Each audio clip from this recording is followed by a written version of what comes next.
I may have to change my posters.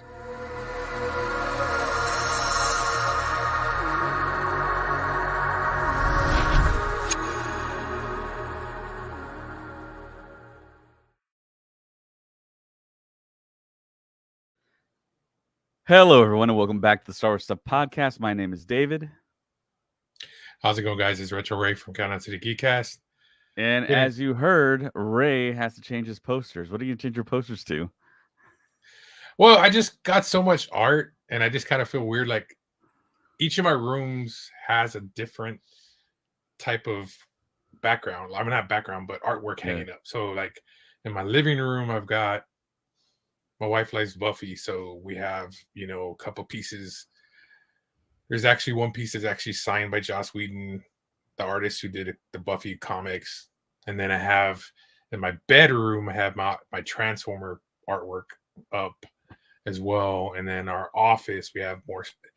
I have so much stuff on the walls. It's just, I kind of have to probably interchange them, maybe like hats. Nice. Yeah, if you're watching us on YouTube, Facebook, Twitter, this is, of course, Retro Ray. He's been on the podcast before. He is one of my good buddies here. He does a lot of things. He can do a lot of things for a podcast.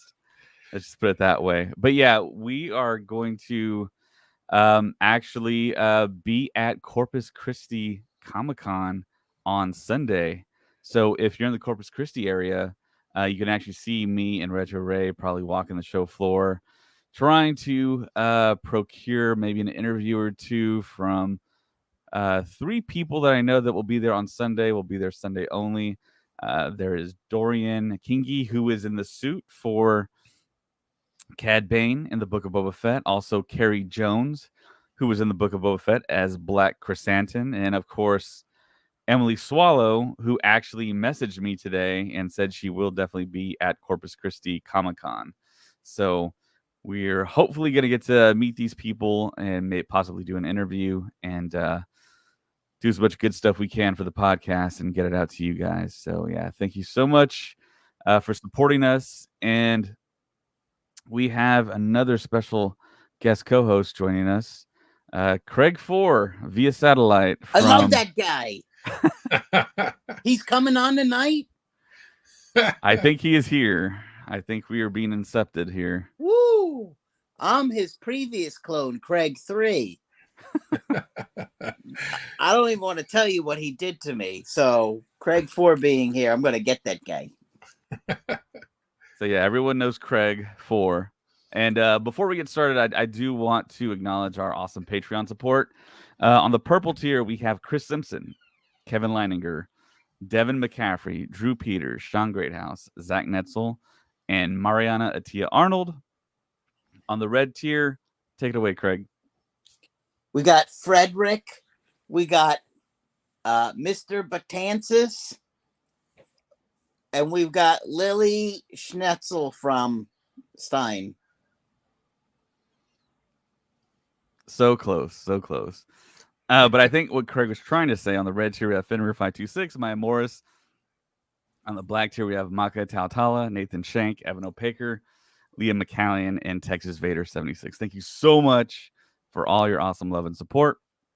Of course, and I do want to give a shout out to Tim Seitz, who's probably watching us right now on Facebook. He is our resident meme lord for the Facebook group, Star Wars Stuff Podcast Facebook group. And yeah, thank you for all the love. Yes. So thank you. First thing, and the 3 that I mentioned, they had just signed up. You hadn't seen them on the list yet, David. I get the list before even David does, for those of you wondering. Nice. Interesting. So the first thing that I wanted to talk about tonight was the fact that we mentioned on the podcast beforehand that the Andor Season 2 production has shut down. We all know about the SAG after strike, a writer's strike. But of course, Andor, as we all know, does not shoot in the States. It doesn't shoot in a volume. It shoots abroad. We don't use that term anymore, David. That's rude. Politically incorrect. across the pond. Pardon me. So yeah, they're shooting there. They're also shooting in Spain, and we reported that the production shut down. But now it seems like some Redditors who have camped out there have reported the fact that they still see the production ongoing. They see people working. We have some pictures right here if you're watching this on YouTube of people in a caravan working. And there is an article on Best Bulletin. I'm going to read a little bit of it here. And they started off with an update, actually. Update from Deadline. They're reporting that Andor Season 2 is still currently filming without its SAG-AFTRA members. It is unclear when Andor will film with its striking cast members, and filming will eventually be forced to pause. Despite filming ongoing without its non-SAG-AFTRA members, filming will be cut short as Andor was set to wrap filming in a few weeks. So, what do you guys think about the whole Andor situation and how it's going to affect this much anticipated show? Craig? Well, I would wonder if it is going to change the storyline, meaning that they have to have certain characters in scenes that other characters might have appeared in, but then they can't. Like, I don't know who's can't appear in it now. So, I mean, it could make for some awkwardness, which I think we had some different kind of awkwardness in Mandalorian Season 3 because of other stuff going on with Pedro not being around. I don't know if that's necessarily true, but I kind of felt like it. It felt a little off to me. So I think we might see some of that. But, you know. Yeah, it seems like all the English crew are going to be able to work, like Genevieve O'Reilly, who plays Mon Mothma, and Denise Goff, who plays Dedra Miro. They'll all be able to shoot. But of course, I mean, with that given, and then the Americans who are part of SAG can't do anything. That's a good point that you bring up. That is this story going to be modified in a way? Are they going to try and like Frankenstein it in some kind of way? What are your thoughts, Ray? I would guess they'd have to at least do a little of that. Yeah, I think they're going to Frankenstein it, like you said. I mean, because you think about it, they can film the whole scene. They can have the stand-in who stands in. I mean, because you think about it, overseas, everybody who works over there doesn't really associate with the SAG here in the States. So they can have the fill-in stand in, and then they can go back, shoot the green screens. They already have the full film of everything that's going on, and they can just fill in, the other actors from from the States. That's just my opinion. I think that's what they're probably going to go do, because that'll knock out a lot of the fill-ins. It's kind of like voice actors. They have one person filming this part of the scene, and then they have the other ones over here filming over here, and then they bring them together, and boom, it's all there. I think that's what they're going to do. Yeah, we haven't had either of you guys on the podcast since the strike happened, so we've been striking. To We've been on the strike. So, Craig, what are your thoughts on this writers and actors strike? I don't have a lot of information about it. I do follow it here and there. I did see Bob Iger get a lot of, hate towards him for his comments. They're in a difficult time because so much is transitioning over to these streaming services, and they've got to make it fair for everybody. I'm sure the studios are trying to do whatever they can to save a buck, to bottom line it. But also, these people work really hard, and they have to get paid for their work and their talent, so they got to find a way to make it work for everybody or be reasonable for everybody. So it's tough. A lot of people aren't going to the movies the way they were. Like, they know they can go see the new Disney movie in 2 months on Disney Plus, as opposed to waiting. God, we used to wait like close to a year to come out on video. If you didn't see it in the movie theater, you waited a year to see it. Yeah. Now it's not like that. It's 2 months. I didn't go see Guardians of the Galaxy 3 in theaters, and I'm like, well, I know it's coming out soon, so I'm just gonna wait. Yeah, and I think that's a lot of people's mindset, especially when you have kids and it's hard to take them out. And a movie is like $173 just for one ticket. So Ray, what do you think about the whole strike? No, I agree with the actors and writers. I mean, it's not fair.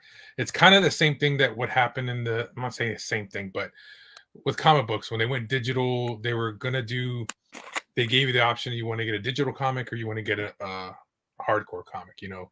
Mhm. It's kind of the same premise. So basically with the DVDs, they got royalties off the sales of the DVDs, which now they're not as much DVDs being sold because everything's going through streaming services. So the royalties ain't as, they're not getting the checks like they were before, because Yep. now, you know, you've got Netflix, you've got, you know, all these streaming services. that's a good point. Yeah, they only pay one amount to these people, to, you know, to the Disney, or, you know, or Netflix pays to NBC. Hey, we're gonna stream this is how much we're paying you, but they keep the money. They don't give any of that towards the actors. So I really feel they should give them a percentage. I mean, you know what I mean? But greed is, you know, something that's, it's just nature. It's human nature, greed.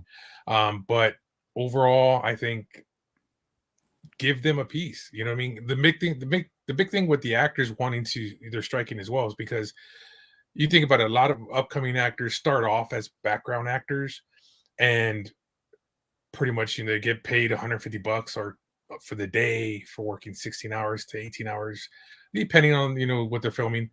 They'll get paid that, whatever foods they give them when they're filming or whatever. But what they're Craft wanting to service. do, yeah, craft service. But now what they're wanting to do is basically say, okay, we're gonna pay you $200. We're gonna scan you. We're gonna have you. We're gonna hear your voice, and then we're gonna capture all that, and then that's it. We're paying you $200. That's it, no more. Yeah. And we can use you however we want from now till you die, if we want to use you again later. Which, you think about it, a lot of these big actors started off in that. So it's kind of messed up, you know what I mean? But that's just my opinion as well.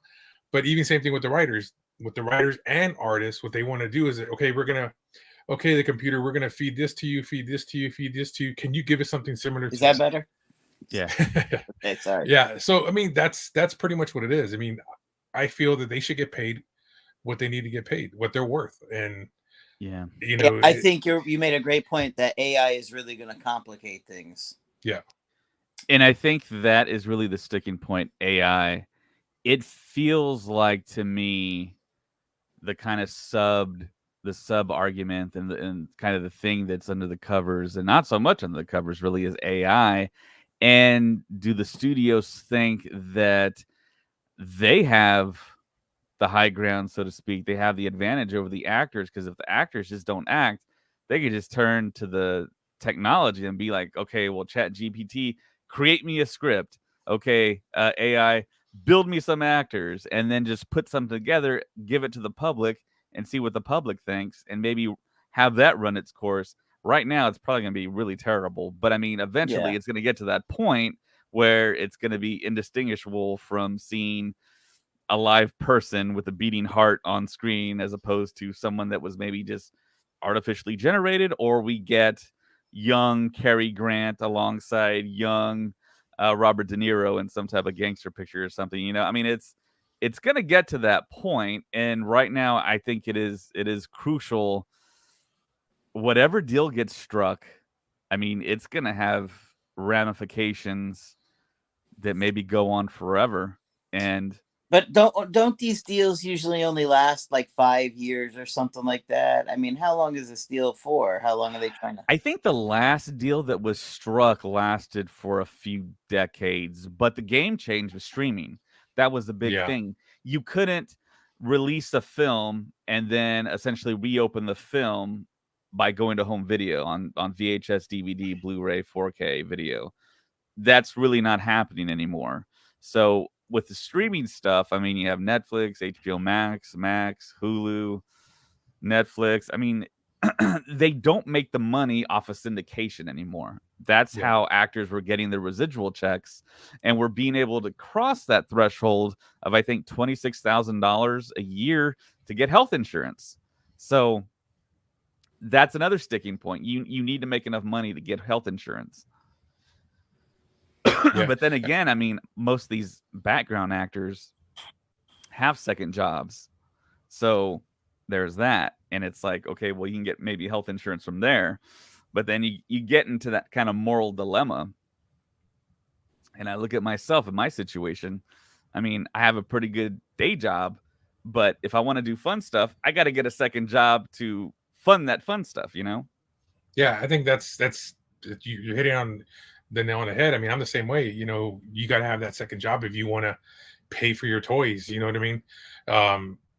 It's kind of give and take. Your road job pays your bills, your roof over your head, your groceries, and then you know your extra job pays for this extra stuff that we have in the background. But I agree with you. I mean, James Cameron warned us in 1984. You know, AI, you give too much information, man, you're opening Pandora's box. You know, and eventually it will become self-aware, and if it becomes self-aware, what do we get? Maybe another listener to our show. Yeah. Support our Patreon. Yeah, we'll get a whole army.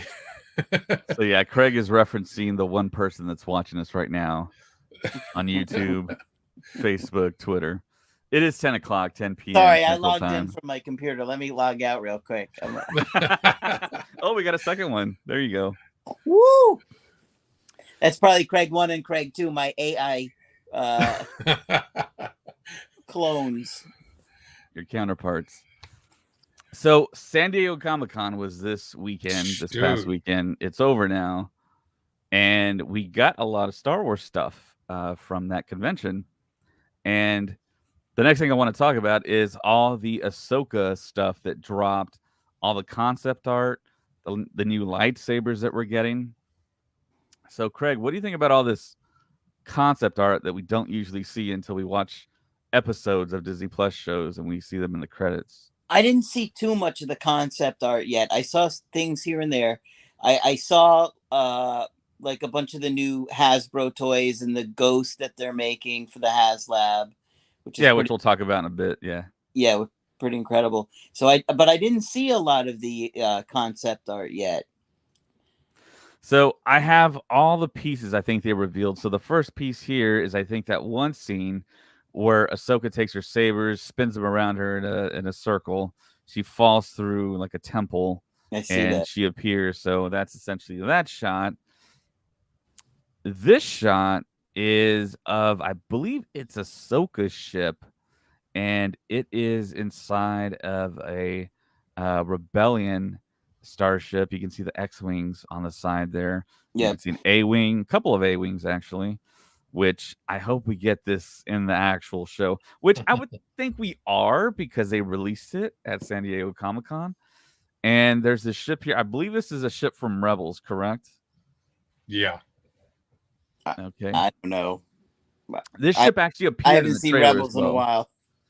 So yeah, that appeared in the show and in the previous trailer they just released. And also this temple. I believe this is the temple at the very end of the trailer that kind of gets set ablaze. And this next shot here is like an industrial kind of shipping yard almost kind of type thing. But you see kind of the classic cart that you saw Luke ride at the end of A New Hope on Yavin 4. Yeah. With the guy with the white eggshell helmet on. The next picture, I think it's a little bit of a continuation of it. I'm not sure what planet this is. Any ideas, guys, what this could be? I don't think I know what planet it is, but I think that's the scene that we see where Ahsoka starts to fight. Yeah, those HK droids. Yeah. And then I think she eventually fights the new villain that's there, Merrick. Yeah. And the inside of some type of galley. It looks almost like Sabine-esque because you kind of see the colors of her helmet on the wall. I think that's the room Sabine's in. That's her quarters. Yeah, when she's looking at the communication.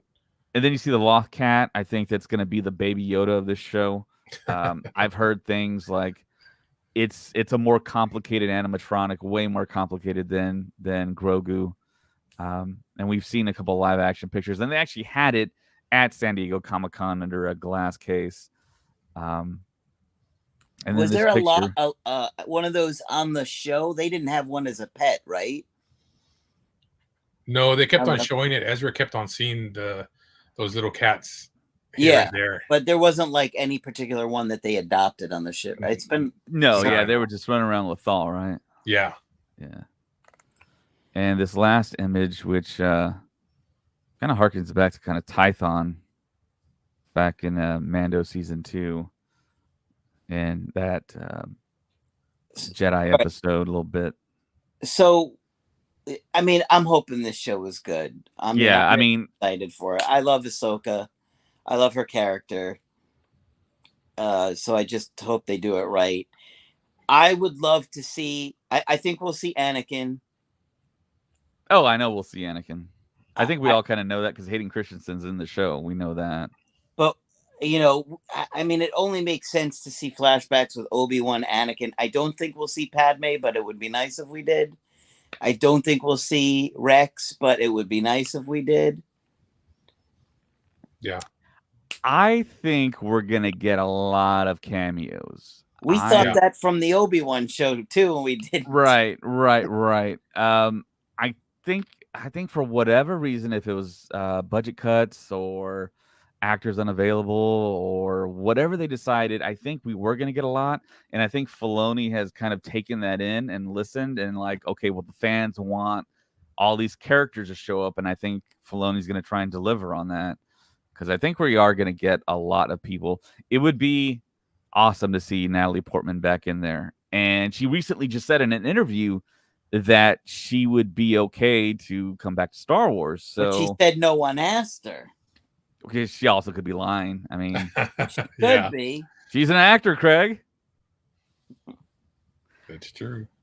And yeah, so we got that concept art that we usually see at the end of the episodes on Disney Plus, but we also got the lightsabers, the new lightsabers. This is from Galactic Transmission on Instagram. So we have the Balin Skull lightsaber hilt and the Shin Hati lightsaber hilt. These are both of the orange bladed lightsabers that Filoni confirmed for us. So of course, Balin Skull is played by Ray Stevenson, the late Ray Stevenson, and Shin Hati is played by his understudy, the blonde actress. So those were on site at San Diego Comic-Con, and people got to take a look at them in person. And of course, the Ahsoka hilts and the Ezra / Sabine modified lightsaber. Beautiful. Yeah, really great. I would love to add them to my collection, and I'm pretty sure you'll see them at a Galaxy's Edge near you. And of course, we have the Merrick rotating Inquisitorius lightsaber hilt, and we see it in action in the trailer. And hopefully, we get to see a little bit more than what we got in Obi-Wan with the Grand Inquisitor with Rupert Friend. I think we are. But yeah, it's a cool concept. It was introduced in animation in Rebels, Inquisitorius, and hopefully we get to see an awesome live action representation. So, okay, so this person on Facebook says, I can fly. Yeah, I hope to see them helicopter down from something that in live action. That would be really, really cool, I think. So since you brought this up, that character, his lightsaber, who do you think that is? It's not Star Killer. Don't get excited. So I think it's the one that used it in the show in Rebels that he on that one temple where he went off to the side. We never saw him again. The eighth brother. Yeah, I couldn't keep track of him, but yeah, whoever that was, brothers. And it like shorted out. I think it's probably that one. Well, see, even the character that Sarah Michelle Gellar played had the same type of saber as well. The Seventh Sister. So it's kind of, of course, in Star Wars Rebels, she wore kind of the same. It's not the same style type of mask, but it was the same thing that covered the mask, that covered the face, and of course it would come off, kind of thing. But I'm curious, man. I would love. That's who I hope would be the character. But that's just. I don't think if they use Star Killer, which I wouldn't be surprised if they did. I just don't think it'll be in this show. I mean, yeah, Star Killer should have been. Where should he be in the timeline? He should be episode 4, right? Well, I mean, he was Vader's apprentice. Yeah. Well, So that was like Yeah. episode 4 timeline, right? it was around this. Well, if you go by the video would- game, Yeah, he'd be an older gentleman. yeah, because if you go to the video game, it's like because at the video game he sees a young Leia, putting together the rebels in the video game. So, I So that's mean, like episode 4-ish, yeah, close to that, relatively close somewhere on the timeline. yeah. I don't know. It's interesting, man. It's gonna be fun. I mean, it's gonna be that. When are we gonna see him? Are we gonna see him on episode 4? Are we gonna see him on the final episode? It'll be crazy if they bring him out in episode 2. But I don't know. It's gonna be interesting. Yeah, so this Facebook user asked a question: how many brothers and sisters are there? They're Google Catholic. says 9 of them. so. Google says once they had been corrupted to the dark side, the Inquisitors no longer went by the original names and instead were numbered, referred to only as brother or sister. While fans have seen at least 13 different Inquisitors across several Star Wars media, only 9 have been named as a brother or sister. There you go. That's the thing too. I mean, how do we know that Starkiller didn't convert to an Inquisitor? I mean, I didn't play the second video game. I think I played the first one. So Yeah. I don't remember how the story went. Yeah. But yeah.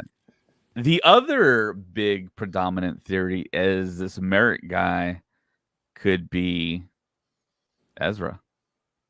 That's it. What? That's what some people are saying. Maybe That's out there, but come you don't on. see his face. He's a dude. What if it's Ezra? We never see him in the trailer except for like a hologram that's old. Some years have passed. Wait a minute. The guy with the beard. That's not that. Is that Merrick? No, that's not No, Merrick. that's Balin Skull. Okay. Yeah. Which one was Merrick? He's just like the Snake Eyes looking guy from like he looks like Snake Eyes from G.I. Joe, the live action. Oh, the one that had the spinning lightsaber. Right. Oh, I don't think that's going to be Ezra. Hey man, they could pull a Vader on us where he's like, I'm your father type thing. That would be crazy. Yeah, you never know. Because Thrawn, you think about it, Thrawn, they were together. It's kind of like that episode where they ended up becoming friends. I forgot the character's name. They were stuck on a planet together. He saved him. I'm trying to remember his name.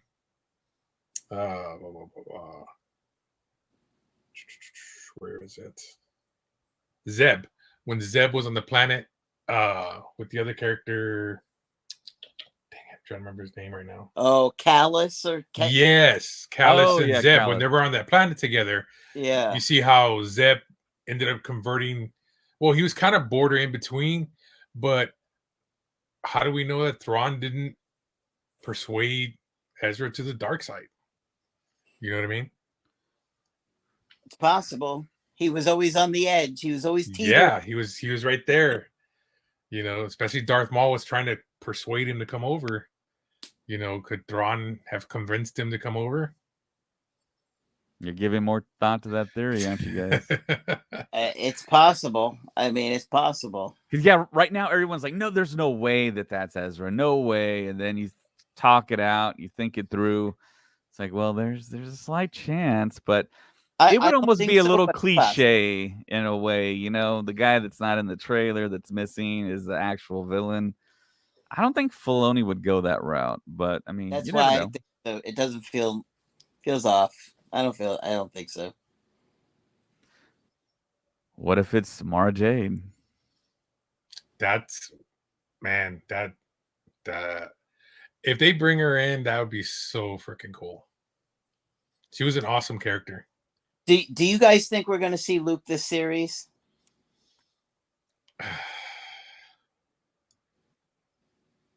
That one's a hard question. That's a high probability, I think, because they've already invested on the AI. and the technology is there for them to use. They got the actor. They got a brand new actor playing him in the Book of Boba Fett.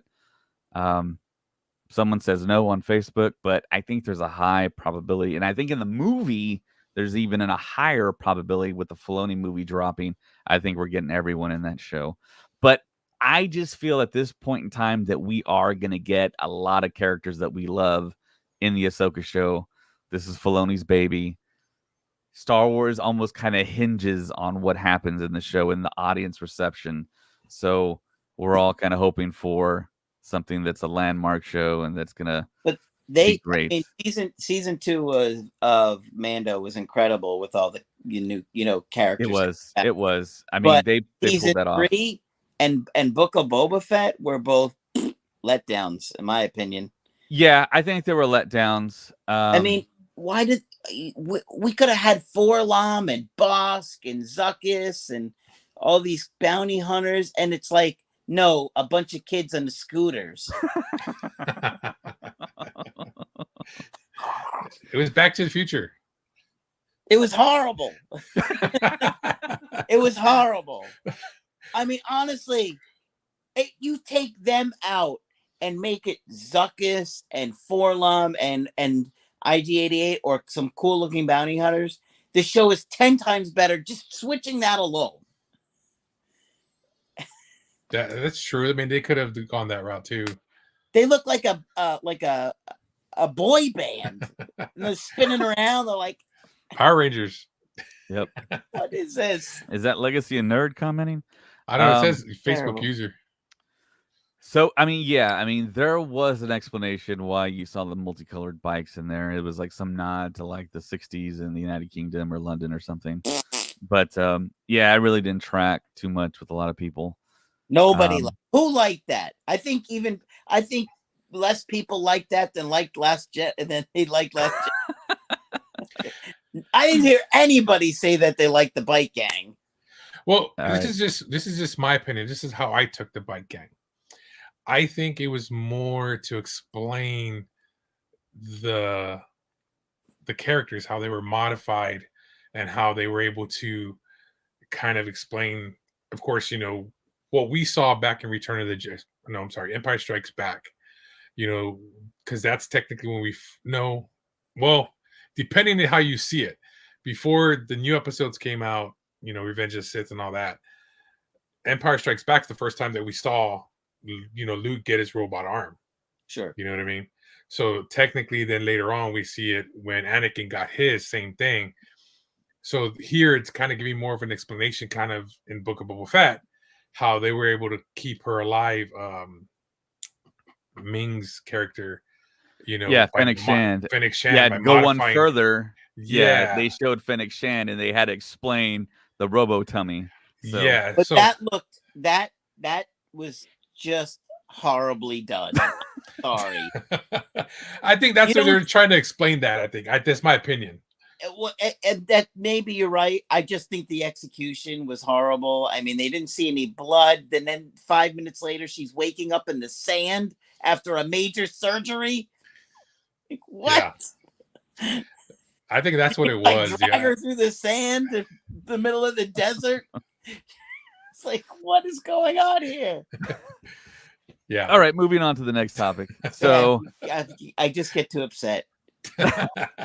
Getting too stressed out. A bit too much. So can't handle it. Topic that I've talked about, it feels like, for years now. So John Boyega is back in the news, and he has now gone back on the fact that he does not want to have anything to do with Star Wars. It seems like he did an interview with Tech Radar saying basically if the project is right, if it's fun, there's a quote here that I'm about to read. It's via Bespin Bulletin. It says, following the release of the article and rampant speculation on social media, John Boyega took to Twitter to say, if I am cast in any new projects, trust me, you will hear from me on any social media platforms. There's no news so far, so disregard any articles that says otherwise. None of them have the exclusive. I am open to sleeping now. Thanks. But there's another article out here with Tech Radar that he did, where he basically says in so many words that if the project is fun, if I'm asked to come back, he's coming back to Star Wars, essentially, which is pretty much what I thought the whole time. He was kind of infamous in my eyes of saying, I don't want to be Disney Plus. And it's like, what are you saying? Disney Plus is like the thing right now. And that was the time of Mandalorian season 2. And he said he didn't want to be on Disney Plus. It's like, you want to be on Disney Plus. That's what everyone's watching right now. They're not making any new films. So that just kind of boggled my mind. But I think his whole, like, the generalized stereotype of TV actors over film actors. He didn't want to be on TV. He wanted to be a film actor. It kind of rubbed me that way. And I was thinking, man, he's not looking towards the future, because streaming is the future, not so much the theaters, because the theaters, I mean, they're still having issues to this day to get people packed in there. And then Lucasfilm was not even making movies for him. So that was a big issue. But I mean, he's a young guy. He's doing some big time movies. He just released a film on Netflix with Jamie Foxx. Yeah, I was just gonna say about that. Yeah, who cloned Tyrone? So I haven't seen it. I don't know if it's what people are saying about it, but I mean, he's a working actor, but I think he's in that really, really kind of sweet spot, I think, where he was an actor in the sequel trilogy that people wouldn't mind seeing him come back to do a feature film or a Disney Plus show, because his character really wasn't explored that much. And we all know, spoiler alert, he's Force sensitive. He has the Force. He can be a prominent Jedi in this new Jedi Order series, saga, singular film, whatever Lucasfilm decides to do with Daisy Ridley as a supporting character or a main character. Okay, you so can kind of get the band back together, so to speak. Let me say this. I could care less if I see him again, quite honestly. I didn't really care about his character, nor many of the other characters in the sequel trilogy. That being said, if they are going to do a movie with Rey and he's not in it, that would just be even more ridiculous. That he just disappears. Like, Okay. So if I know they're going to do a movie with Rey, so he better be in it, because that would irk me even more than him not being in it. Because even though I don't really care about his character. I'm sorry, I don't. But I don't care about Poe. I didn't really care about Rey that much. I mean, I liked R2. He was good. So I liked the character. The reason why I liked it was because if you're a Clerks fan or Kevin Smith fan, you know, when they talk about the construction workers who worked on the Death Star and who were there, blah, blah, blah, it was hilarious, because it's kind of like they took Kevin Smith's little mock from his movie and they made him as the guy who fixed, you know, though he was a trooper, Sanitation worker. So to me, that was just hilarious, because I'm a big Kevin Smith fan. Yeah. And that's why I like this character. But at the same time, come on, you didn't like the stormtrooper with the bloody red hand on it? That was, I love that mask. Yeah, that was just freaking cool. But like I said, I'm old school when it's stuff comes to stuff like that. But I'm a big Kevin Smith fan too. I guess I like The Force Awakens better than the most out of the trilogy. But to me, it makes me so mad just thinking those idiots had every opportunity in the world to put all of the cast back together, which is what we waited 30 years for, and they didn't do it. And then it never happened. Yeah, that was unfortunate. It was a massive fail in my book. Yeah. And I'll say this about John Boyega. He's a really good actor. He hit the scene with Attack the Block. Oh, yeah. And he showed his chops, and then he's continued to show his acting capability. I'm a fan of his. I actually got a John Boyega Stormtrooper action figure today. It's not in my hands, but Ted from Countdown City Geekcast thought of me today when he was at a thrift shop, and he was like, hey, man, check this out. So here's a picture that he sent me. It's a John Boyega Stormtrooper. It's like one of those medium-sized ones. Yeah. And I said, yeah, pick it up for me. It was only $5 at the thrift store. So he got it for me. So there's Ted. So, yeah, that's awesome. And I am a fan. I like his character. I like his acting. He's a solid actor, probably more than solid. And I like the fact that we can continue on with this story, and we have that base for his character already, and we know he's already Force sensitive. And apparently, this new Jedi Order film is going to happen 15 years in the future or something around that time frame. And we don't have to go through all of his training and stuff. He's just going to be he could be like a master Jedi at that point, And we He's don't the have to next Mace Windu. go through all that stuff. I mean, and I talk about this a lot too. When I went to 2022 Anaheim Celebration, I went to the Ringerverse panel, and there was a group of guys talking about how they did Finn wrong, and they were African Americans. There was like 5 of them, and I kind of jumped in the conversation because I really wanted to know how they felt, and they said they felt very, very kind of betrayed by the storytelling, because they thought they were going to get, like Ray said, like the next great Black Jedi. And I kind of want to see that. We didn't really get a lot of that from Mace Windu. We just knew he was the second baddest guy after Yoda. So, I mean, I'm a fan of that. Maybe it's because I am a minority, and I like to see minorities do stuff. And it's something different. And of course, like I said, we had that foundation of Finn being a character that's already established. And I mean, you got him already. He's still young. You don't have to do any deep fakes on the guy. I mean, he's there. He's ready. He lives in London. He lives where they shoot Star Wars. So it's like, if and he's then not Daisy's coming back. Movie, that's just stupid. I'm sorry. It is stupid. If he doesn't show up as a character in the Rey movie or whatever they're doing with Rey, it doesn't make any sense to me. I mean, that's... He has to be a part of the Jedi Council, the new Jedi Council. I agree. You know what I mean? Even though I don't care, I think it makes sense. Yeah. I don't really care about the sequel trilogy characters. Come on, you don't want Jar Jar back? Oh, well, he's prequel.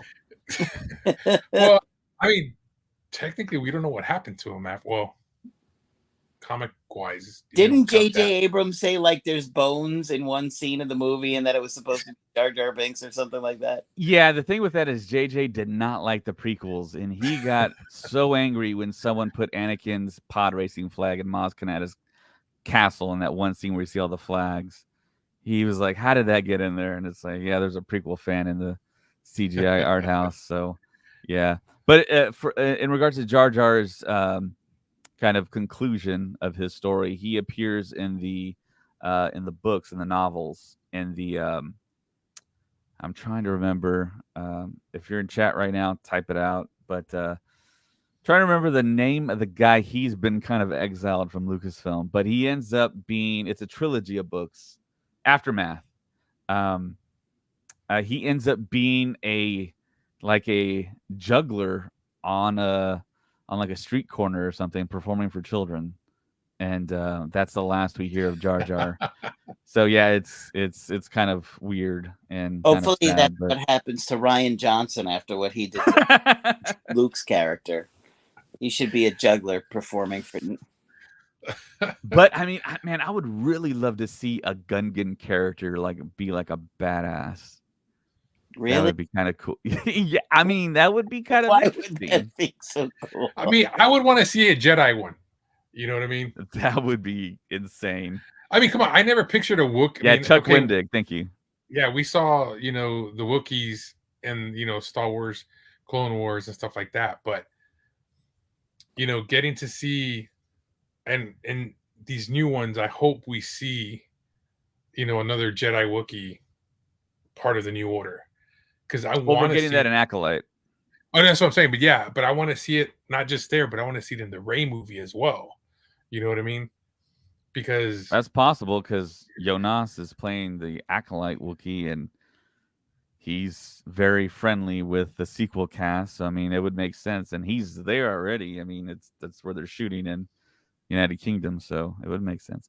Yes, an Ewok nice. Force user. Nice. That would be awesome. Fun. Yeah, that would be fun. Come on, that would be hilarious. Craig Four is spinning in his grave right now. Yub yub.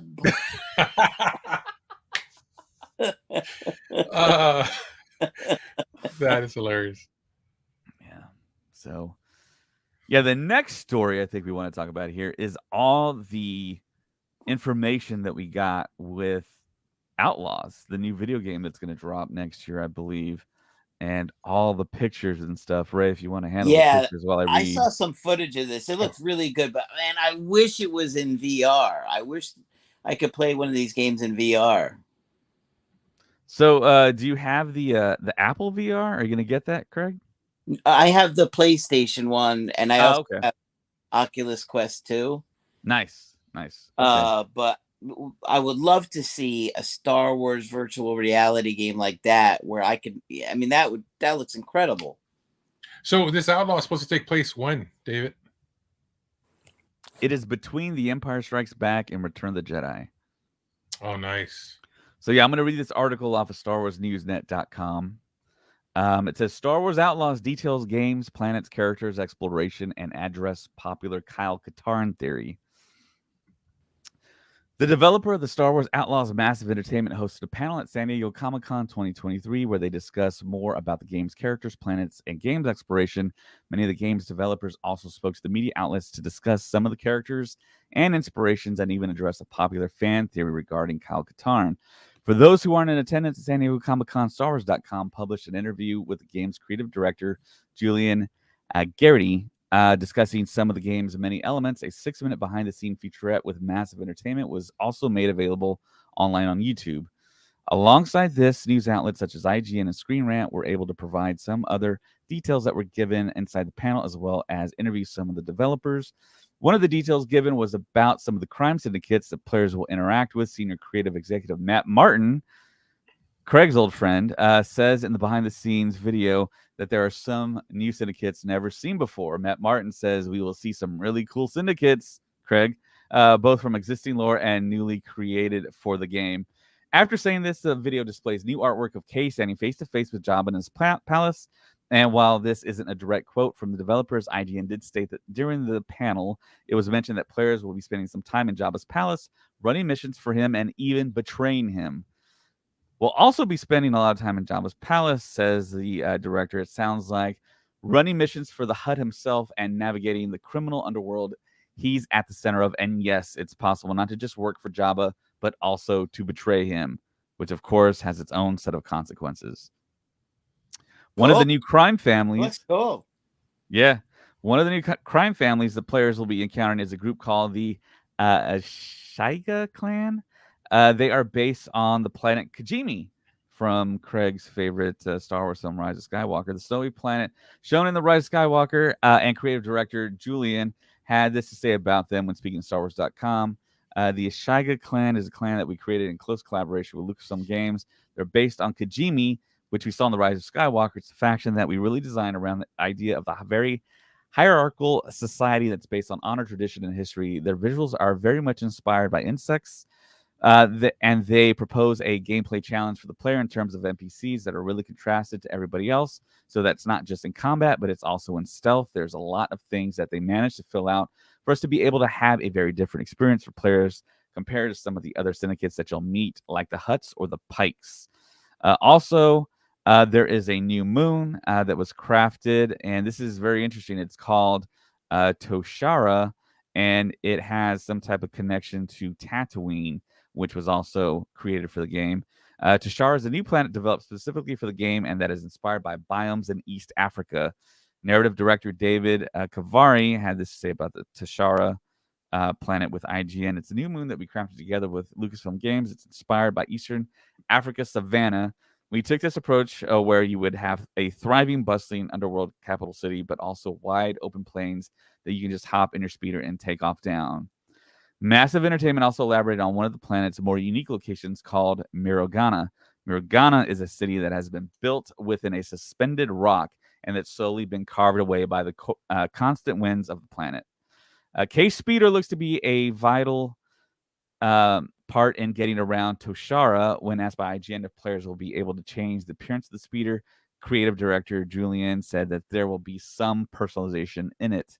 And while players will be spending much time traveling around Toshara, Garrity also hinted at some secrets players may be able to uncover on the planet, including a rare enemy and possibly the ability to discover alien foods.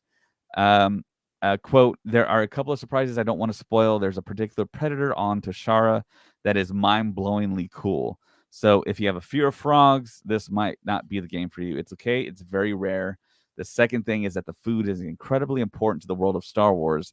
And if you enjoy food and discovering alien concoctions, this is going to be an exciting experience for you. Switching over to Tatooine, Garrity, when speaking to StarWars.com, highlighted the tourist-like experience that players will be able to have when exploring iconic locations, including Craig's favorite, Mos Eisley. It was a big challenge because there are so many things that exist on Tatooine that it's become a puzzle to put things together, but we went back to the source. We went to some of the DK visual guides, and we started building, okay, what are the most important parts and what's going to make the most fun for the player to explore? So Mos Eisley is a big part of it. But there's also a lot of the dunes, the canyons, and the things you really expect. You know, the greatest hits of Tatooine that we try and put together here. We talked about the sort of singular nature of open worlds to allow the player to have agency on their experience, but there's another part that I love, and that's very Ubisoft in a way, which is virtual tourism. And the virtual tourism in a place like Tatooine is great because I've always wondered how far the moisture farms were from Mos Eisley. I've always wondered how the cantina was constructed. So all of these things, we're trying to do justice to the source material by really recreating it as authentically as possible with the help of Lucasfilm Games. Finally, creative director Julian Garrity spoke with Screen Rant about a popular fan theory regarding, even though the character bears visual similarities to the Jedi Knight series protagonist Kyle Katarn, Garrity shuts out any correlation. It is not Kyle Katarn. It's a character you're going to be working with that has their own motivations. It's impossible for us to walk through or to talk more about it without revealing too much. Star Wars Outlaws is slated for release sometime in 2024 and will be released on PC, PS5, Xbox Series X and S. So, guys, what are your thoughts? I saw some footage and it looked really cool. So I want to see more. I can't wait. It's interesting. I mean, when you have that world play like that, it's going to be fun, especially if it's going to be like where you have the choice how you're going to portray um Jabba the Hutt. Jabba. Yeah, so it's going to be kind of like, okay, does it give you this choice or this choice? It's going to be a good thing. It's almost like they took the idea that we wanted for Galaxy's Edge and put it in this game. Because you have the Jabba interaction. It's between Empire and Jedi. I mean, the connections to the Cantina, Mos Eisley. We got Oga's Cantina. And, of course, I think it's Zach here. He mentioned new food for Galaxy's Edge. When they spoke about the new concoctions and the food in Star Wars, I was like, yeah, that's going to be at Galaxy's Edge at some point. So, yeah, I mean, this game looks really cool. It's wide open. It's the world you can traverse. You can go fly directly into space without having to go through a cutscene. I think that's really cool. It's kind of the next step. It seems like it's going to be the current generations. It's meant for the current generation consoles and, of course, PC. So, yeah, I think it's a game I'm definitely going to check out. I buy all the games anyways, but I've actually yet to play the last Jedi Fallen Order game, even though I own it. But I let Colin and Josh take care of that, and they did a great job reviewing the game. But yeah, it looks like a good prospect in regards to Star Wars games. I'm kind The of only hyped thing for I them. is, man, I wish at least some of it was VR, like the flight scenes, the battle, the space battles. That would be awesome.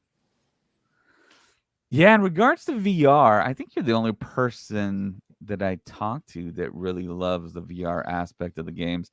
The Vader Immortal series was really fun. Yes. And I think I do have a Quest 2. Is that the one you don't need to connect it directly to the PC? You just wear it? Yeah. Okay, yeah, I have the Quest 2. You don't even know? I knew it was a Quest, but I mean, I know there's the one that connects directly to your PC and the one that doesn't. And I mean, I got so much stuff now. It's like, but yeah, VR would be cool. I think looking back at that new Apple launch for that headset, I wonder if anything's going to be done for that. And it seems like Apple and Disney have this special relationship because Disney's going to release a lot of stuff on the Apple headset day one when it drops. So could we be getting a Lucasfilm tie-in special game for that VR headset? Possibly. I don't know anything. I haven't heard anything, but How that much would be cool. that headset? 2,500. It's a lot of money, man. It's more than I can just be like, yeah, I'm gonna go buy one. How much is it? I don't remember. Was it like 2,500 or something like that? I think it was 35. I think. I know it's a lot. Just go to apple.com and take a look at the store. And I don't even think it's on the website anymore. And you know what? I haven't heard a lot of news on it lately. Yeah, if anyone in chat can chime in. I don't remember the exact price. Oh, it's called Vision. Apple Vision. And I'm scrolling through here on the Apple website. It's got all its media.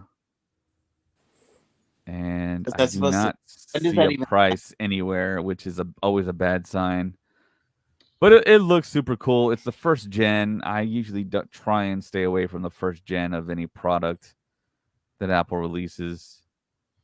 But yeah, because you know in 2 years it'll be like 3 times better. Yeah.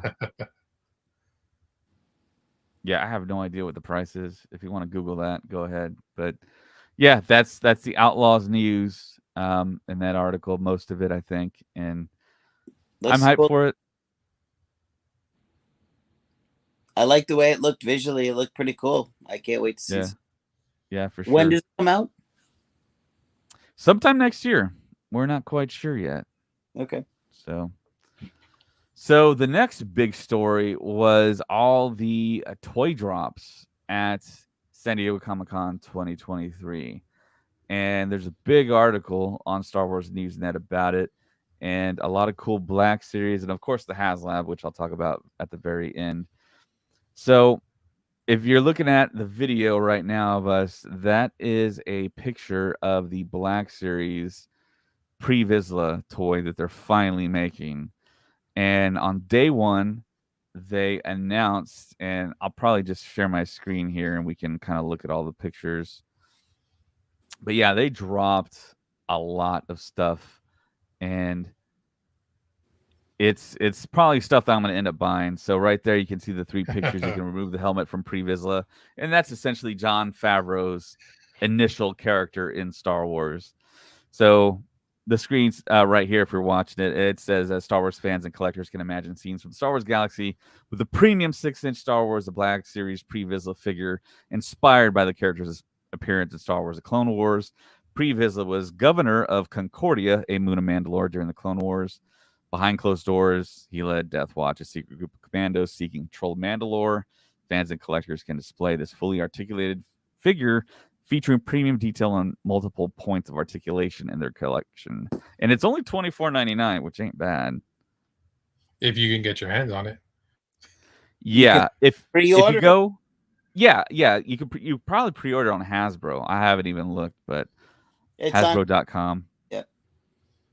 So here's Ahsoka's ship that she's going to be flying in the Ahsoka series, and this is kind of like a little like younger. I don't know how to say it. I have those for my daughter. She plays it. Okay. Yeah. Yeah, and you can see the figure inside. So the captain says. Like big. Yeah, the captain states, imagine taking on the galaxy with a Star Wars Mission Fleet T6 Jedi Shuttle Showdown action figure set. The Star Wars toy includes a 2.5-inch scale Ahsoka Tano figure with fully posable arms, legs, and head, as well as design and detail inspired by the Ahsoka live-action series on Disney+. The Star Wars set comes with Ahsoka's T6 Jedi Shuttle ship, featuring series-inspired design, projectile launchers, an opening cockpit, and repositional wings. It's a cute toy. I thought it was a little bit much. It was like $50, right? On the suggested retail. I was like, that seems a little high. Yeah, give it some time. You'll probably see it drop Yeah. at Target. Yeah, $44.99. There's not a big demand for those kind of toys, but Yeah. I get them for my daughters. We have a lot of them. So has anyone heard of these Star Wars droidables? No, I hadn't heard of those. Yeah, it says meet Star Wars droidables, R2D2, your expressive, de-stressive sidekick, the 4-inch portable, packed with 20 plus lights and sound effects. $20. Almost looks like a Funko Pop, you know? Yeah, it kind of does. That's what I thought it was. Yeah. You got BB-8. Those would be probably Star cool Wars things to have on your desk at the office. And then there's a chopper, which is going to get super popular, I think, with the Ahsoka series. Even more yeah. popular.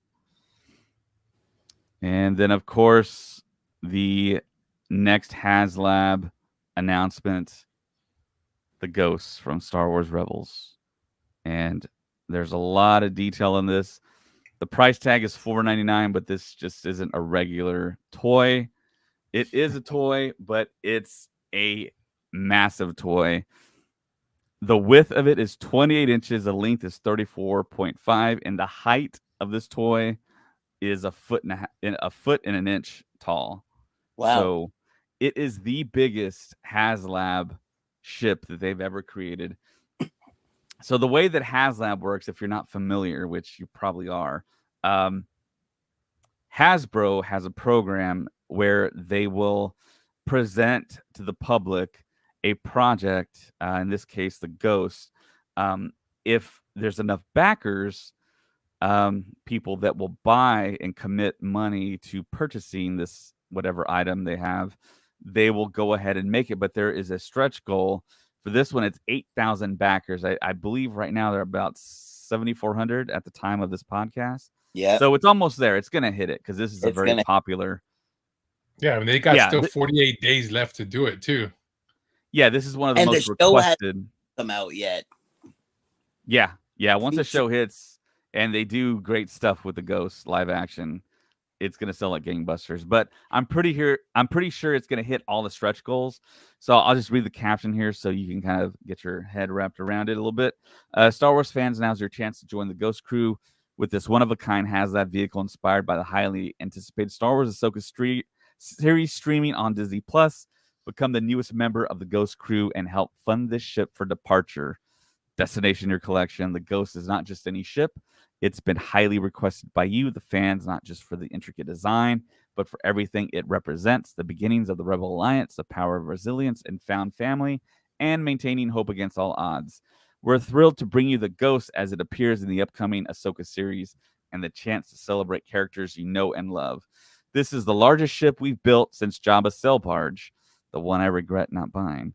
The Ghost measures over 28 inches by 34 inches and sits at over 13 inches tall, with the capacity for at least 15 figures, and is decked out with all the essentials, including exclusive Star Wars Rebels carded General Harrison Dula figure with 3 entertainment-inspired accessories, including a Meluron fruit, Calicori totem, and blaster. Figure's appearance is based on her appearance in Season 4 of Star Wars Rebels and features a card back inspired by Sabine Wren Spectre crew mural from the series finale.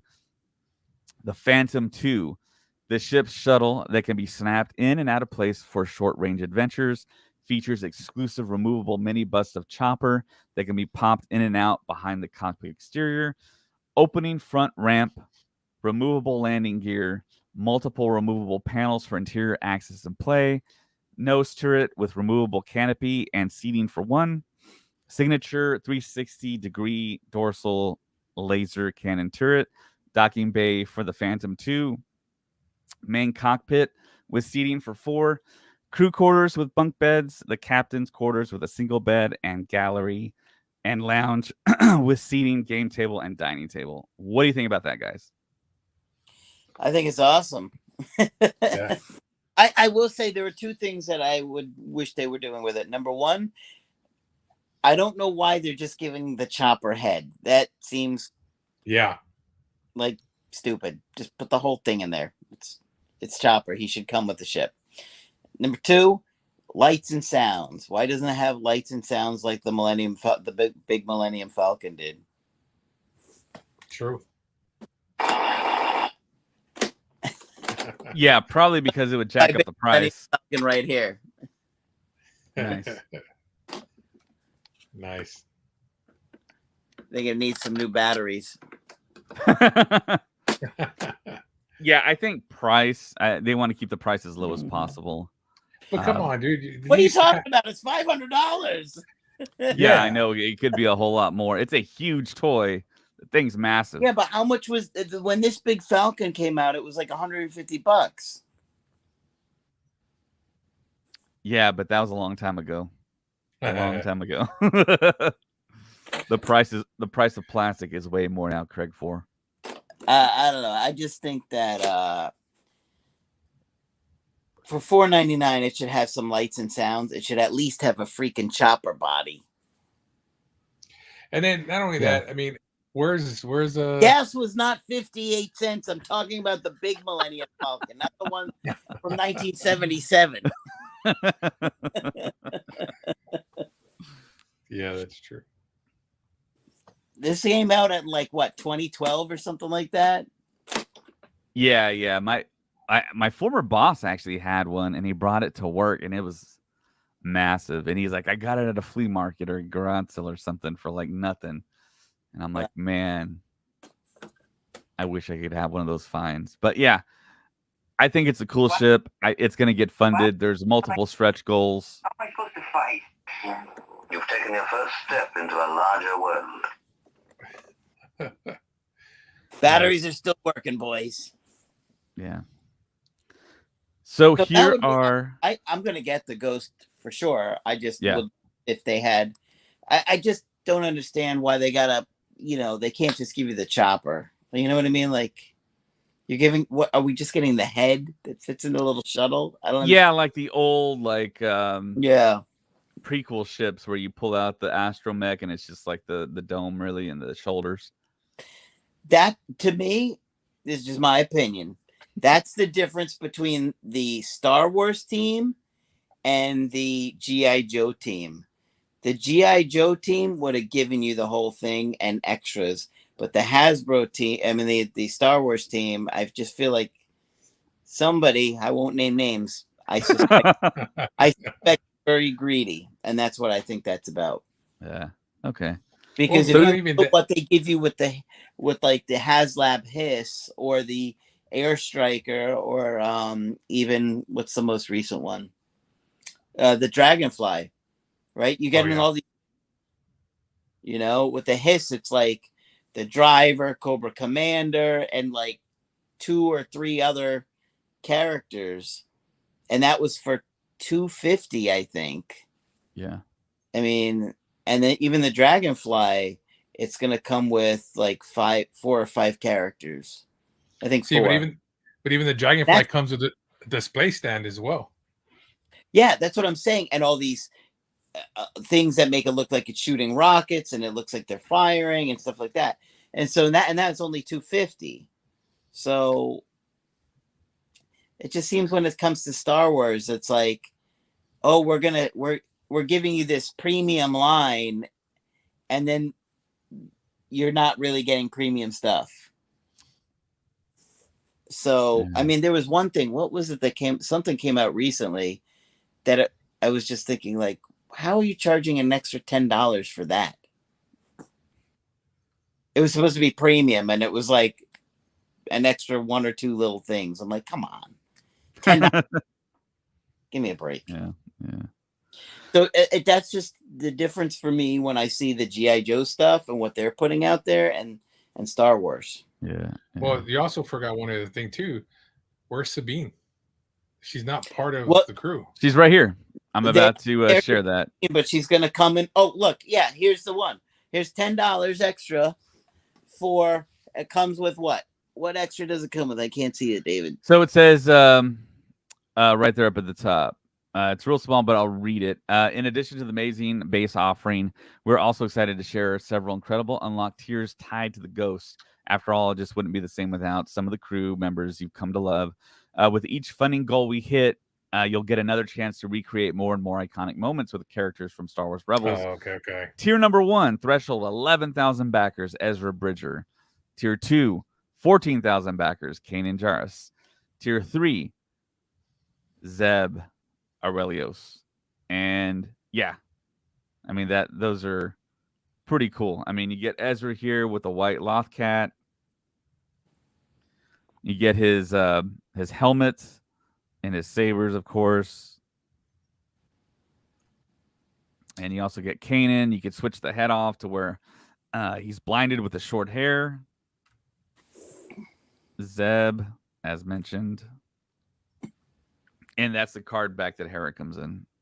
To me, it's the biggest fail on this thing is just not having Chopper in there. Unless, and they haven't really said, I don't think, one way or the other. I'm assuming Chopper's stuck inside the little shuttle there.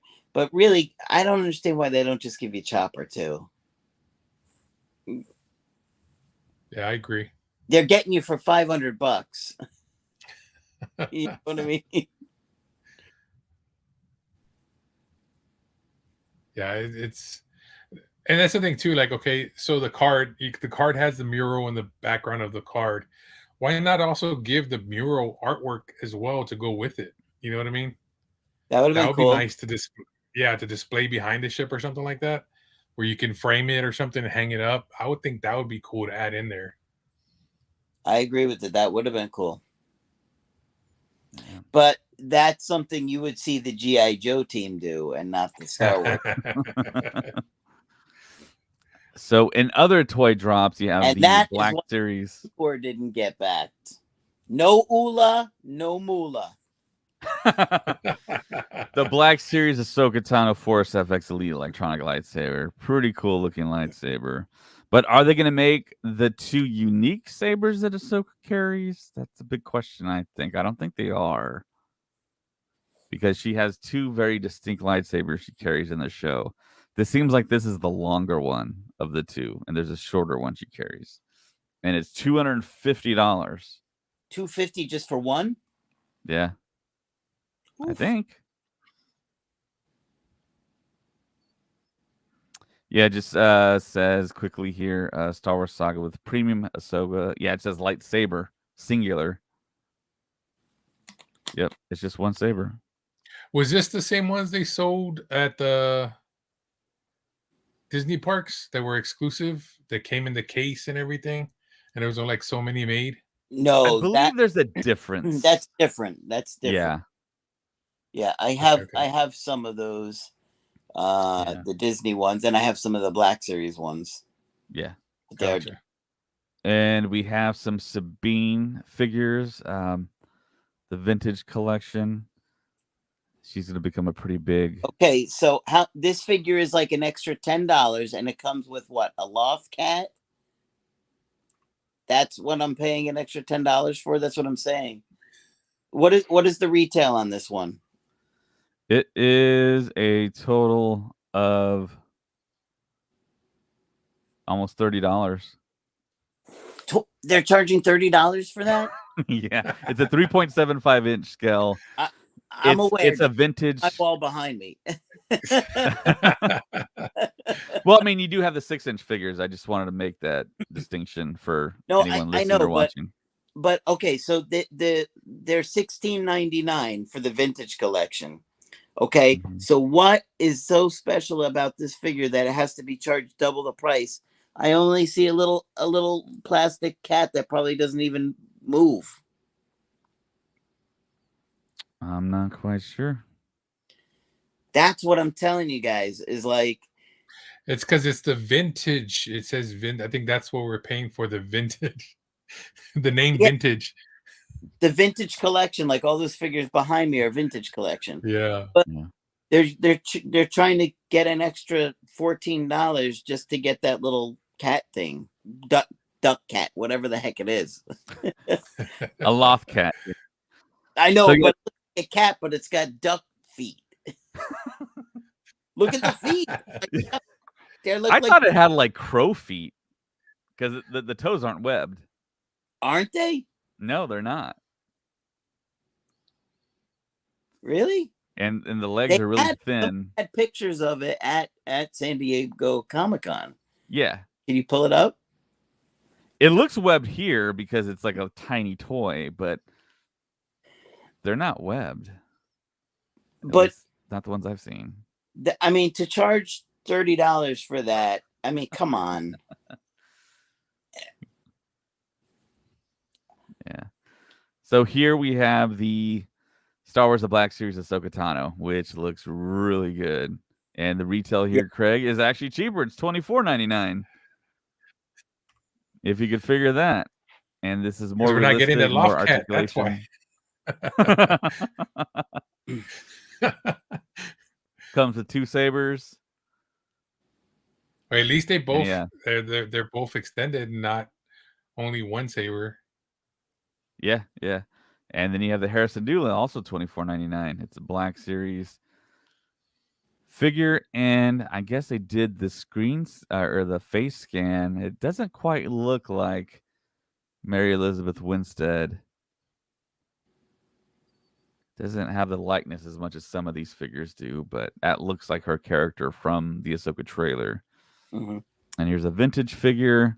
This is $16.99. It's actually cheaper than Sabine, which there has to be something with that Sabine figure to make it almost $30. That's because it's a loft cat. Hey, that loft cat, like I said, is going to be super popular. I pulled it up. This it looks like it's got web feet to me. Oh, it does. Yep. Interesting. Maybe so maybe the Tukas don't, but the loft cats do. I mean, they look webbed to me. Here's the back ones. Okay, my bad. Okay. You proved me wrong, I guess. I don't know. They look webby to me. And here you have specifically for Craig here the retro collection, which is super awesome, and me as well. I love the retro figures. You got the Gaborian Guard, and they all come in one multi-pack, which is cool for $72.99. Craig, I know they keep raising the prices on everything. It's getting wild. Yeah, it's got the 40th Return of the Jedi logo on the packaging. The Gamorrean Guard, Admiral Akbar, Yak Face, Mon Mothma, Wicket, W. Warwick, Emperor's Royal Guard. Now, see, here's the thing that's a little frustrating about that. Like, you can't get multiple Royal Guards. Like some people, it's cool to get like 2 Royal Guards, but nobody's going to buy another pack. Yeah. So, Craig, what and Ray, what are your thoughts and feelings about the Christmasified figures? Funko does the same thing with the Star Wars and the Christmas figures. I mean, if you're big into Christmas, okay, and let's say you decorate your tree, Star That's kind of cool. theme. The sweater, ugly sweater on the Mando. Like I said, if you're a Star Wars fan and love Christmas, I think it goes with your decor. But just to have it to your collection, I mean, I don't know. Some collectors will buy everything. To me, I'm not really big on the Christmas stuff. Look at this. He's wearing like a nutcracker. I mean, if people like it, cool. Apparently. I mean, they have like, 6 or so every year. Is this a Grinch Kowakian monkey lizard? Dang, stole his blast. It's an easy way for Hasbro to repackage old molds and make money off it. And that's true. No, that's what they want to do. So that's a good point. And wow, look at this snowtrooper with a carrot nose and button lips. Wild. That one's just weird. Yeah, it's almost scary. See, I want to see first. Does the helmet come off, or does the snow come off the helmet or something on the other one? I don't think so, because I think they would have showed that picture. And yeah, you got a K2 droid. Well, that's just weird then, because the head looked weird, like a snowman head, right? Yeah, it's a snowman head. But they haven't done that with any other characters. All the other characters have regular. Yeah. Well, I mean, you have the opportunity there because the Snow Trooper has nothing below the eyes. He doesn't have a nose or a mouth. It's just a. I wonder who the first person that's going to cosplay is that. It's all you, Ray. And then, of course, we have the Pre-Vizsla 3.75 inch at $16.99. This is the original Favreau character with the Darksaber, with the jetpack. And you can remove the helmet. Yeah, that was some of my favorite episodes from Clone Wars. Oh, yeah. Yeah. That fight with him and Darth Maul was awesome. Yeah. It's really cool. Yeah, it's pretty bad. And then you have a Revan figure at $16.99, vintage collection, with the red and the purple blade. So I have to ask, do y'all think we're gonna see Revan anytime soon?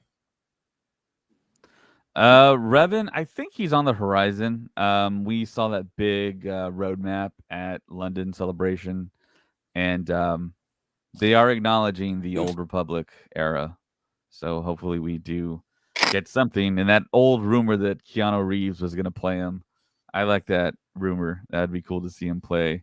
But I mean, he might age out of the role here pretty soon, or might have already aged out of it. But yeah, we got Grand Admiral Thrawn, of course, in the vintage collection as well. And we have some Imperial officers. And we got this bad boy right here. It's Chewbacca in his Life Day garb for $16.99. Craig, what do you think about that price? I mean, I'm fine with the price on that on a regular feather. I just feel like I can't believe they're making that. Yeah, I don't know. It's almost like a. But see, Disney has really embraced the whole Life Day. Haven't embraced the actual holiday special, but they have embraced Life Day because you go to Disney parks, and we saw it when we were there together. You saw the Life Day robes and the little orbs. So, yeah. So I think pretty much the last topic here is I just want to retouch up on the fact that we're going to get that HASLAB Ghost, and there is a website where you can actually see, which is the actual Hasbro Pulse website, and it tells you how many backers currently there are. And I'm looking at it right now. It says 7,222 backers. So we're less than 800 away from having it fully funded. And there's 44 days left. Oh, there's no doubt it's getting backed. Yeah. I think it's cool. I'm excited about it. I mean, I think they pushed it as far as they could for that price, $4.99. Yeah. Because I think anything over that, people would have been like, it's too much. Yeah. I think they said, let's start at $4.99 and see and work our way backwards. Yeah, just the extreme detail for the 3.75 inch line. For anybody that's interested, take a look at the G.I. Joe HASLabs. One just the Firefly about a week ago. And the stuff that it's included is, you're talking about like 4 6-inch figures and lots of cool accessories that come with the toy as well, the vehicle.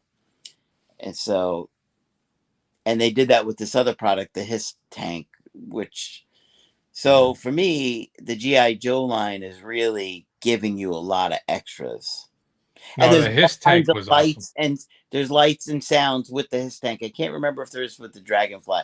I think there is in the cockpit. So you're getting a lot more with the G.I. Joe line. Yeah. Yeah, I was really big into G.I. Joe when I was a kid, but I kind of fell off of it. But yeah, I remember the aircraft carrier was like the big toy. The flag. Yeah. And I had I think I had one of the F-15s. Yeah, man, and I missed out on the X-Men Sentinel and Galactus. Those look really cool when those shipped. So how many weeks is it till Ahsoka? 3 weeks? A month today. Month. Wow. Yep. Comes out on the 23rd of August. You're still doing the stupid 3 o'clock in the morning thing. Yeah, with a stupid guy named Craig 4. Why? Why are they doing this?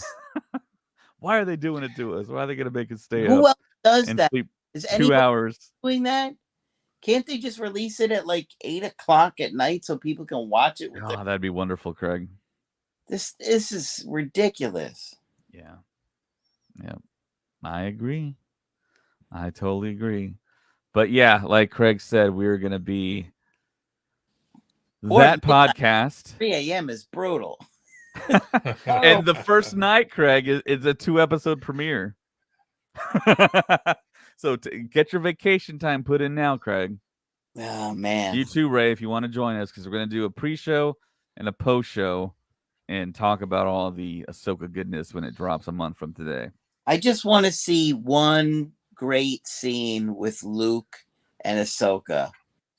Just one amazing scene that we're all crying as we're listening to Ahsoka talk to Luke about. So the scene we might actually get is a conversation between Luke, Ahsoka, and Anakin's Force Ghost. That would be incredible. That would be crazy. To write that scene and what dialogue they're saying. If you give me that, that's all I need. Everything else is just all I need. Jar Jar. Moment.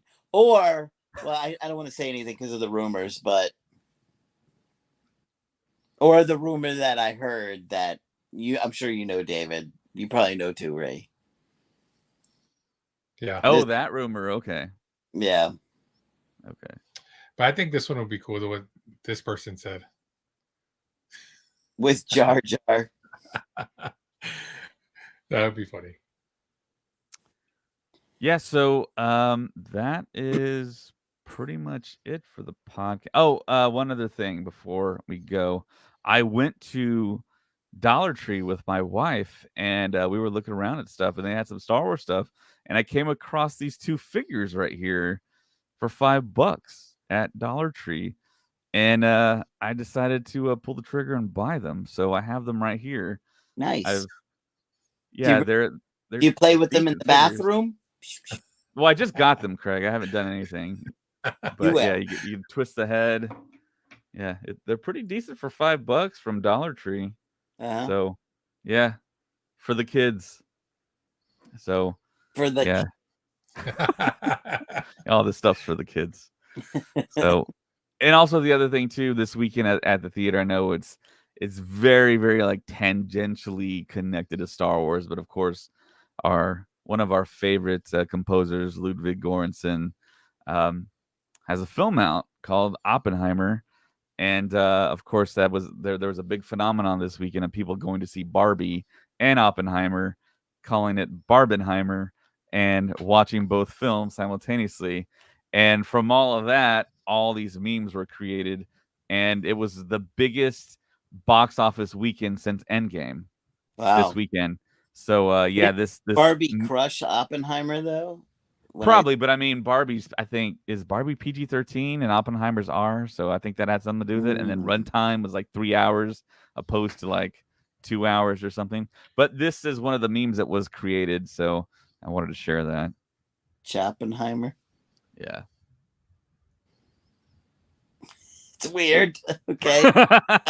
How that's related to whatever. Well, there's a Star Wars connection in there somewhere. And last podcast, Colin and Josh talked about if Christopher Nolan did a Star Wars film. So if you want to hear about that, listen to the previous podcast.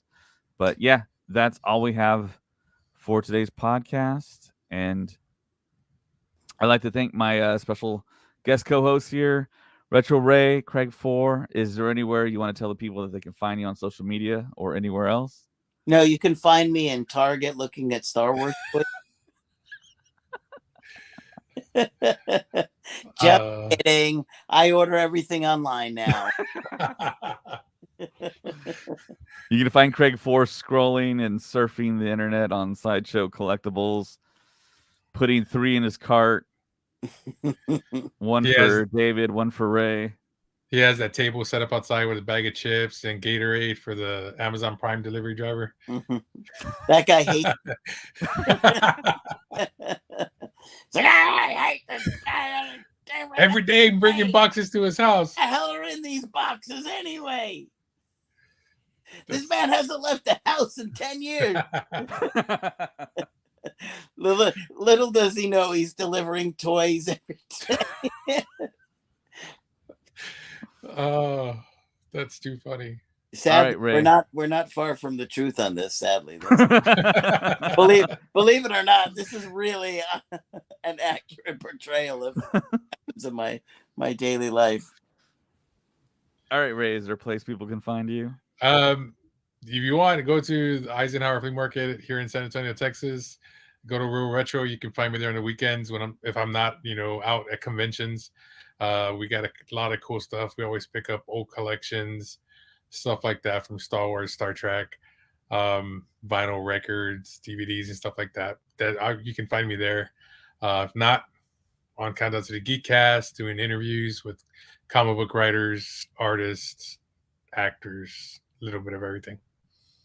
And just to remind everyone else again that you can find Ray and I physically at the Corpus Christi Comic-Con on Sunday, hopefully talking to Cad Bane, Black Chrysanthemum, and the Armor herself. So, Are you going to be interviewing them? Possibly. Fingers crossed. And of course, if you're watching us on YouTube, hit the like button, subscribe if you haven't subscribed. You can find us at Instagram at Star Wars Stuff Podcast, Twitter at Stuff Pod. Support us on Patreon, Star Wars Stuff Podcast 2187. Find us on TikTok. You can email us at starwarstuffpodcast@gmail.com. We have a Facebook page and a group. Give us a 5-star review on Apple and Spotify, and write a review. I think Craig Four wrote a very interesting review if you want to check that out. You can go to StarWarsStuffPodcast.com. We have a website now. We have a few articles up that you can read from our various different hosts across all of our podcasts here. We're also on Twitch at Star Wars Stuff Gaming. And that is it. Thank you so much to everyone. And for Retro Ray, Craig Four, my name is David, and may the Force be with you. This is the way. This is the way.